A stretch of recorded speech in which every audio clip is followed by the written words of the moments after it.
ജാസ്മിന്റെ third class നാടകത്തിന് big boss ഇങ്ങനെ കൊട പിടിച്ചു കൊടുക്കുന്നത് ഭയങ്കര മോശമാണ് കേട്ടോ. എല്ലാവരുടെയും ഫാമിലീസ് വരുമെന്ന് എല്ലാവർക്കും അറിയാം. ആരും പൊട്ടന്മാരൊന്നും അല്ല. അവിടെ കയറി വിവാദങ്ങൾ ഉണ്ടാക്കിയവരുടെ ഫാമിലീസ് എപ്പോഴും ലാസ്റ്റേ കയറത്തുള്ളൂ. അത് ജാസ്മിനും അറിയാം, എല്ലാവർക്കും അറിയാം. അത് അറിഞ്ഞു വെച്ചിട്ടും അഭിഷേകിന്റെയും സിജോയുടെയും നോറയുടെ അച്ഛന്മാര് വന്നപ്പോ ജാസ്മിൻ മാറിപ്പോയിരിക്കുവാണ്. ഇരുന്നങ്ങ് കരഞ്ഞ് മെഴുകുവാണ്. വെറും തേർഡ് ക്ലാസ് ഇമോഷണൽ ഡ്രാമയാണ് ജാസ്മിൻ അവിടെ നടത്തിക്കൊണ്ടിരിക്കുന്നത്. പറയാതെ വയ്യ.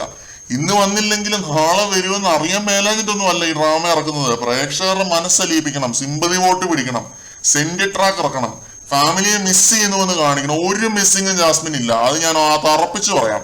അതിനുവേണ്ടി ജാസ്മിൻ എന്തൊക്കെയാണ് കാട്ടിക്കൂട്ടുന്നത് ഇങ്ങനെ വരുത്തി തീർക്കാനായിട്ട്. അച്ഛന്മാരോട് മിണ്ടാതെ പോയി തൂത്തുവാരുന്നു. ഒരു ജോലി പോലും പക്കയായിട്ട് ചെയ്യാത്ത ജാസ്മിൻ തൂത്തുവാരുമാണ് ഇവര് വന്നപ്പോ തന്നെ. എന്തൊരു കോമഡിയാണെന്ന് ഓർത്തോണം. സ്ക്രീൻ സ്പേസ് പിടിക്കാനും സിമ്പതി വോട്ട് ഉണ്ടാക്കാനും ഇത്രയും നാറിയ കളിയൊന്നും ഒരു സീസണിലും ആരും കളിച്ചിട്ടില്ല.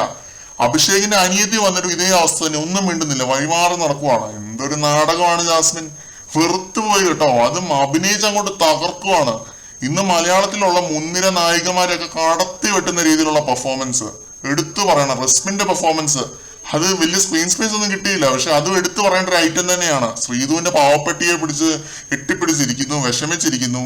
രണ്ടുപേരുടെയും ഫാമിലീസിനെ ഇന്ന് തന്നെ കയറ്റി വിട്ടിരുന്നുവെങ്കിൽ ഈ നാടകം കാണേണ്ടി വരില്ല എന്നൊക്കെ തോന്നിപ്പോയി കേട്ടോ. അത്രയ്ക്ക് അസഹനീയം. അഭിഷേകിന്റെ അച്ഛനാണ് ചോദിക്കുകയും ചെയ്തു, ജാസ്മിൻ എന്നാത്തിനാ ഈ മുഖം വീർപ്പിച്ചിരിക്കുന്നതെന്ന്. ഇങ്ങനെ പ്രേക്ഷകർ ചോദിക്കണം. അതാണ് ജാസ്മിന്റെ ഉദ്ദേശം. മറ്റൊരു അപ്ഡേറ്റുമായിട്ട് വീണ്ടും കാണാം.